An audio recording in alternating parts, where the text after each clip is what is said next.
சளி சரியாகணும்னா இந்த மாதிரி சளியற்ற உணவை சாப்பிடணுங்க.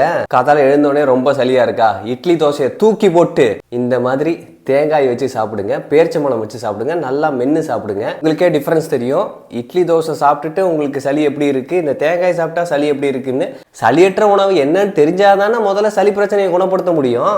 ஒரே சளியா இருக்கு, மூக்கால தண்ணி ஊத்துது, நைட்டு தூங்க முடியல, மூக்கடைப்பா இருக்குன்னு சொல்லிட்டு சளி உணவை சாப்பிட்டுட்டு இருக்கீங்க. எங்க எப்ப பார்த்தாலும் இட்லி தோசை பூரி பொங்கல் சப்பாத்தி பரோட்டா ஃப்ரைட் ரைஸ் அப்படி இப்படின்னு சாப்பிட்டுட்டு இருக்கிற சளி பிரச்சனையை நீங்க அதிகப்படுத்திட்டு இருக்கீங்க. இப்ப இந்த உணவுகள்னாலதான் உங்களுக்கு சளி உருவாகுதுங்கிறதே உங்களுக்கு புரியல. இயற்கை உணவுனா என்னன்னு தெரியல. உங்களுக்கு இருக்கக்கூடிய சளி ஆஸ்மா வீசிங் சைனஸ்னா குணமாகணும்னா இந்த மாதிரி சளியற்ற உணவுகளை சாப்பிடணும். சளியற்ற உணவுகள்னா என்ன? தேங்காய், நட்ஸ் வகைகள், பல வகையான பழங்கள், ஒரு சில பச்சை காய்கறிகள், பல வகையான வேக வைத்த சமைத்த கீரை காய்கறிகள் எல்லாமே சளியற்ற உணவுல வரும். ஆனா இப்ப ஆரம்பத்துல சளி பிரச்சனை எல்லாம் ஹெவியா இருக்குன்னு சொல்லிட்டு பழங்களுக்கு போனீங்கன்னா அந்த பிரச்சனையெல்லாம் ரொம்ப அதிகமாற மாதிரி இருக்கும். காரணம் என்னன்னா பழங்கள் உங்களை டீடாக்ஸ் பண்ணும், சுத்தப்படுத்தி உள்ள இருக்கிற பிரச்சனைகளை கழிவுகளை எல்லாம் சரிப்படுத்த பார்க்கும். அதனால முறைப்படி நாம இதை பண்ணோம்னா கண்டிப்பா நமக்கு இருக்கக்கூடிய சளி பிரச்சனையை குணப்படுத்திக்க முடியும். உங்களுக்கு சளி ஆஸ்மா வீசிங் சைனஸ் பிரச்சனை பல வருஷமா இருக்கு, நீங்க மருந்து மாத்திரை எடுத்துட்டு இருக்கீங்க, அதுல இருந்து வெளில வரணும்னு நினைச்சீங்கன்னா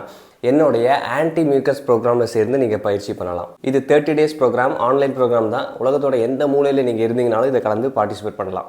இயற்கை உணவுகளுக்கு எப்படி முறைப்படி நம்ம மாறணும், நம்மளுடைய பிரச்சனைகள்லாம் சரிப்படுத்திக்கணுங்கிறது நான் அதில் முழுமையாக உங்களுக்கு கைட் பண்ணுவேன். ஆகஸ்ட் மாதம் 22ஆம் தேதி இந்த பயிற்சி தொடங்க இருக்கு. விருப்பம் இருக்கிறவங்க ஸ்க்ரீனில் தெரியுற இந்த நம்பருக்கு கால் பண்ணி ரெஜிஸ்டர் பண்ணிக்கலாம். இந்த வெப்சைட்லையும் நீங்கள் ரெஜிஸ்டர் பண்ணிக்கலாம். இந்தாங்க போய் சாப்பிடுங்க.